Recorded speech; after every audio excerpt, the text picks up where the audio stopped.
مساء الخير عليكم حبايبي في كل مكان. حبيبتي اللي هتسمعيني دلوقتي، بصي لو حبيتي تغيري في الإضاءة شوية، زهقتي بقى من النجف والنور العالي والأباجورات، وعملنا شكل جديد في الجبسن بورد. جبنا الفرع ده، الفرع ده مدي إضاءة جميلة جدا، وكمان بيوفر في النور على فكرة. بصي احنا عملناه في الجبسن بورد كله في بيه كده، وكمان متحرك، يعني ممكن ما تسيبوش ثابت، ممكن تعمليه بايد ويطفي الدرجة اللي انت عايزاها.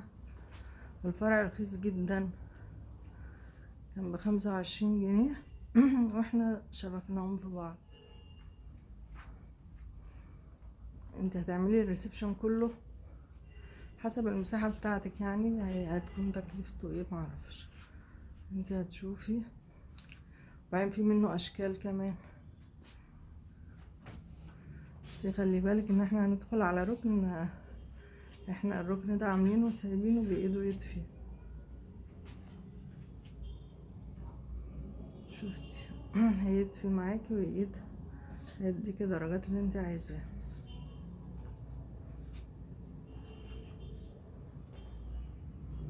كده غيرنا في الاضاءة وعملنا حاجة حلوة ورخيصة، في نفس الوقت حسينا ان احنا عملنا حاجة جديدة.